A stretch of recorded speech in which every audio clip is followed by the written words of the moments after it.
todo lo que hizo Salomón en los días de su juventud, todas las cosas, como él se complació de todo lo que él quiso, ¿no? Dice un libro, se complació de todo lo que él quiso, gozó de todo lo que su corazón le pidió, no se negó nada de lo que sus ojos vieron, pero al final de sus días, en los días de su vejez, escribió su experiencia especialmente para nosotros.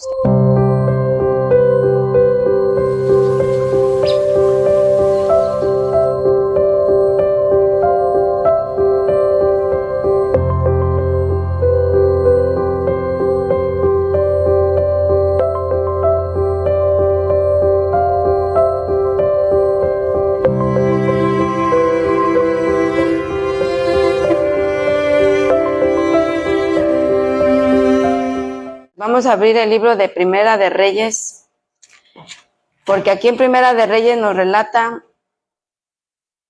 la triste historia, lo que sucedió con Salomón en el capítulo 11, y vemos como título de ese capítulo la apostasía y las dificultades de Salomón.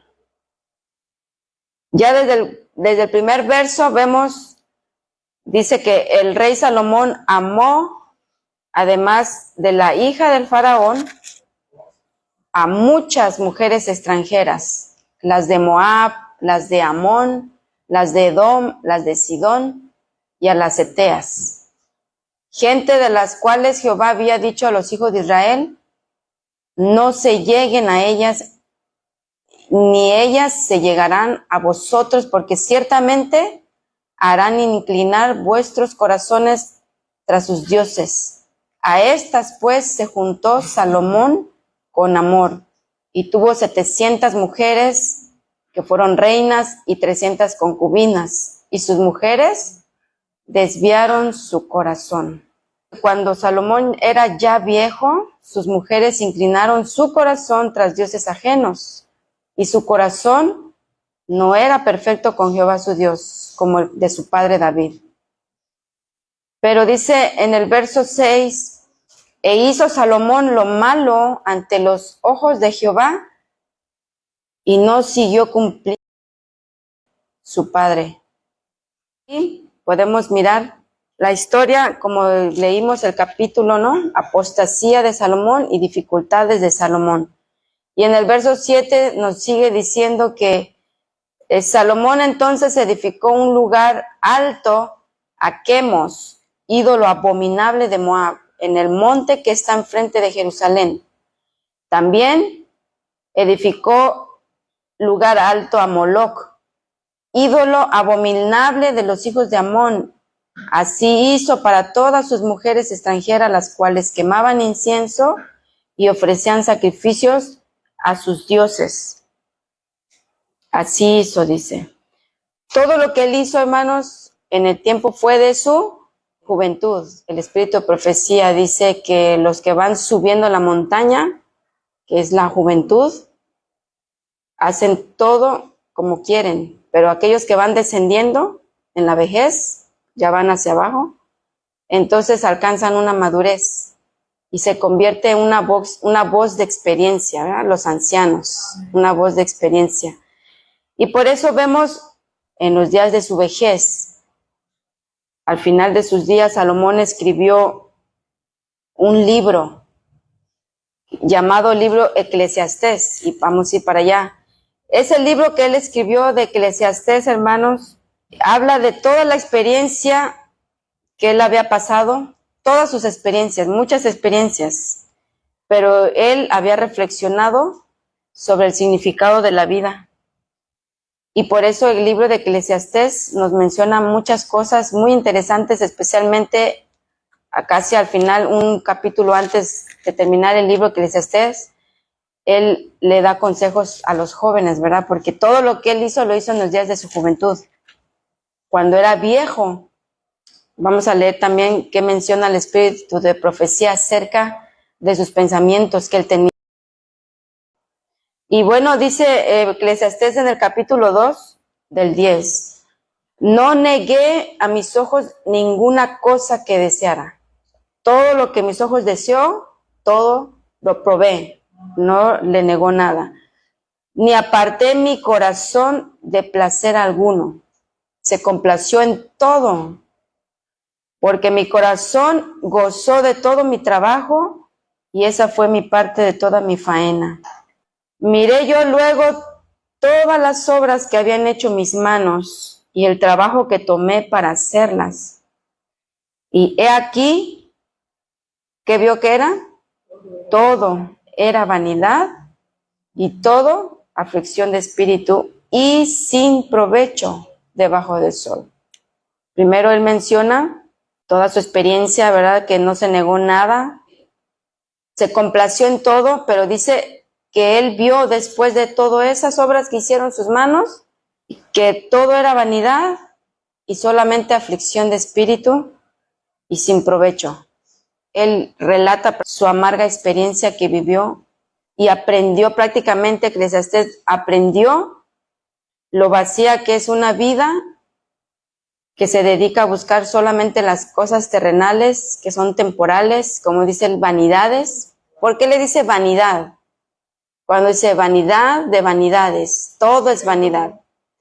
Cuando dice vanidad, a veces nosotros imaginamos que la vanidad es solo estar pintándose y algo que es vanidad dice vano, algo que no tiene valor, vano, inútil, ¿no? Hoy es lo que busca el mundo, ¿no? Todo el tiempo buscan los bienes terrenales como que fuera el más elevado valor que tiene el alma.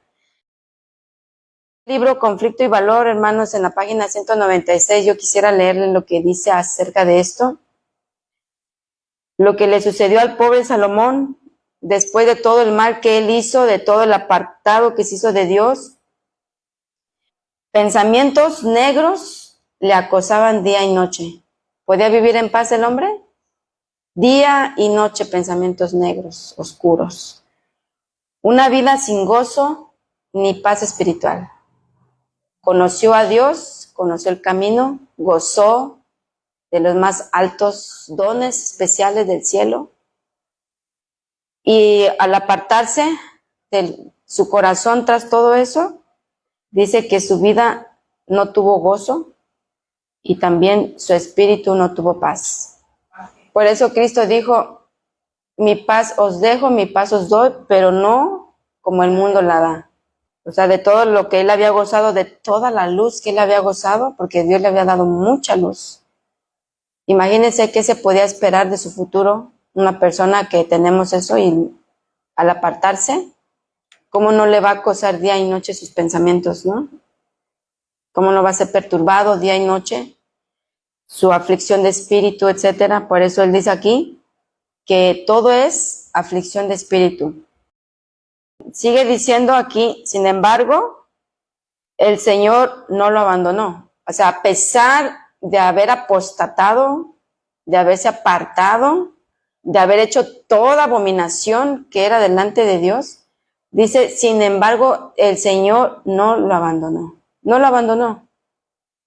Cuando a veces humanamente nosotros, cuando alguien nos traiciona, ¿verdad? Podemos actuar de una manera diferente, pero Dios no puede actuar así, porque mientras hay gracia, el Señor no puede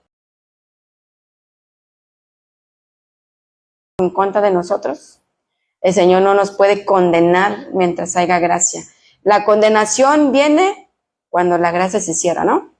Ahí entonces ya estamos condenados, pero ahora hay gracia, hermanos. Ahora tenemos vida y tenemos la misma oportunidad como Salomón. Mediante mensajes de reprensión y castigos severos que Dios dio, el Señor procuró despertar al rey para hacerlo comprender cuán pecaminosa era su conducta.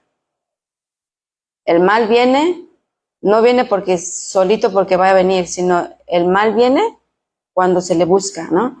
Entonces, él mismo trajo su propio mal. Y Dios permite que Satanás obre, ¿no? Un apóstata está apartado de Dios. Pero sin embargo, aún el Señor tiene misericordia. Dice que Él envió mensajes de reprensión. y le permitió ser castigado severamente,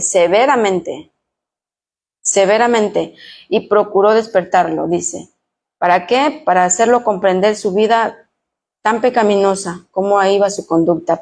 Al final el Señor envió a Salomón mediante un profeta un mensaje que lo sorprendió. ¿Y cuál es ese mensaje que Dios envió a Salomón que quedó sorprendido? Es Primera de Reyes 11:6.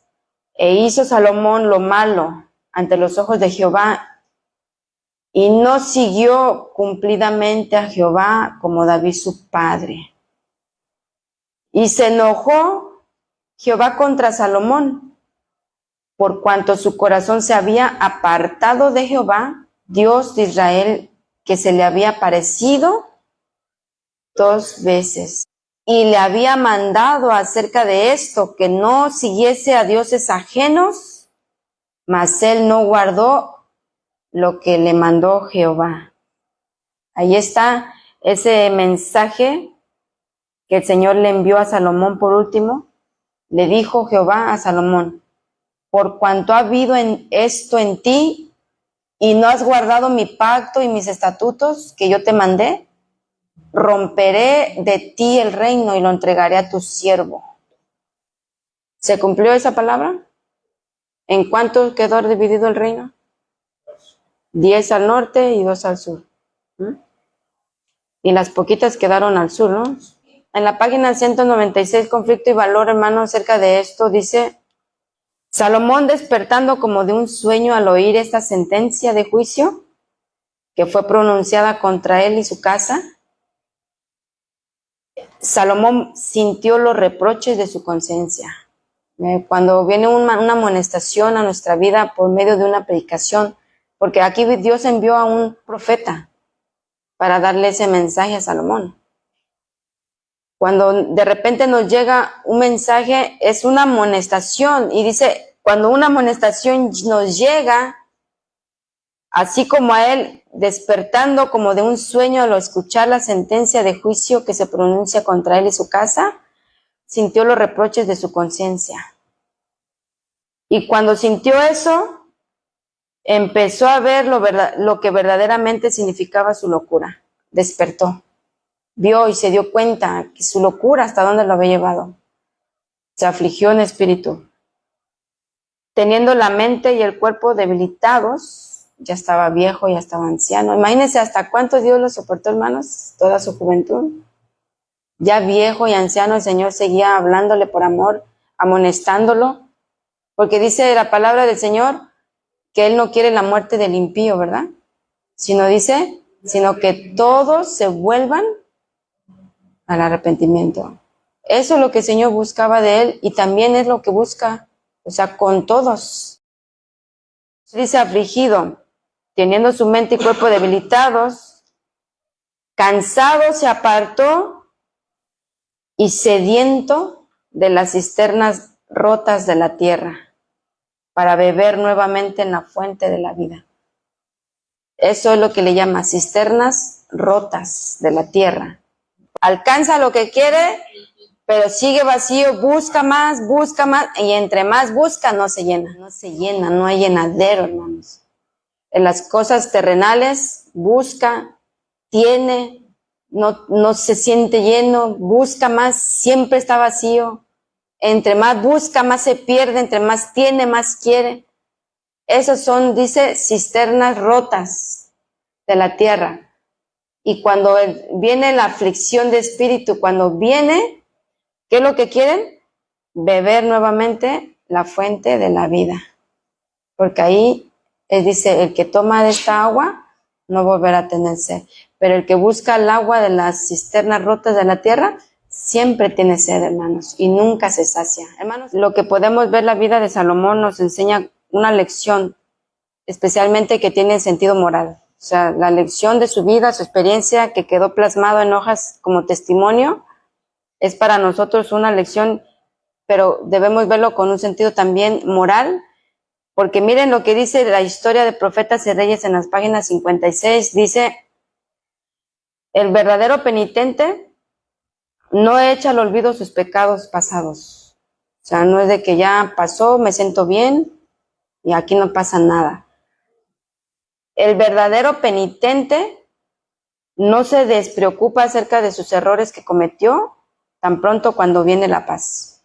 Uno pecó, te sentiste mal, pero después viene tranquilidad nuevamente. Dice, el verdadero penitente no se despreocupa tan pronto como viene la paz, ¿no?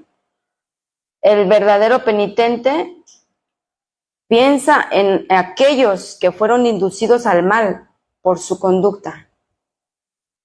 Tal vez arrastró a otros y una vez que viene su reflexión y viene su despertar, entonces dice, trata de inducirlos nuevamente a la senda, ¿verdad?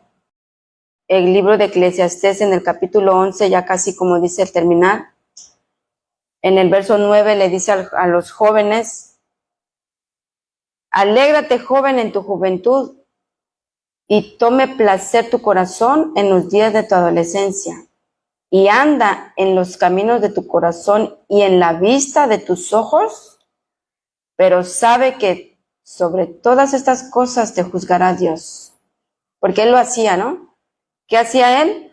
Se alegró en su juventud, se complació su corazón, anduvo en los caminos de su corazón y a lo que sus ojos le pedían. Dice, pero sabe que sobre todas estas cosas te juzgará Dios. Y entonces le da un consejo en el verso 10. Quita pues de tu corazón el enojo y aparta de tu carne el mal, porque la adolescencia y la juventud, ¿qué son? Son vanidad, o sea, es cosa vana también, porque viene como la flor, dice, del campo, como la hierba del campo. Al final de su vida, Salomón aconseja a la juventud porque son los que mayormente vacilan entre el bien y el mal.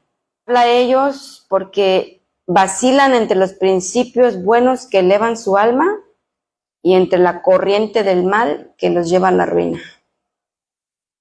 Y por eso dice, y la juventud son vanidad. Que nadie se pueda aventurar en el pecado como lo hizo Salomón, con la esperanza de que también va a poder recobrarse. O sea, dice, no pienses que porque él se fue a la apostasía, tampoco no vayas a pensar, aventurarte y pensar que tú te vas a recobrar como él. Se puede dar rienda suelta al pecado solamente arriesgándose a pérdidas infinitas, pero el que haya caído ya, pero aún hay esperanza para ellos si se arrepienten y se abandonan el pecado y se vuelven a Dios. O sea, esas cosas, es un paso que se debe de dar si ya se ha caído, si ya se ha corrompido el alma, si ya se ha sacrificado las virtudes. Podría ser que haya mucho dormitar aún, pero no quiere decir que ya estemos perdidos, porque cuando estemos perdidos, la sentencia se va a pronunciar. El que sea injusto, siga siendo injusto, el que sea limpio, siga. Ahí se va a dar la sentencia, hermano. Pero hoy todavía tenemos esa esperanza de poder arrepentirnos, apartarnos del pecado y volver a Dios de todo corazón.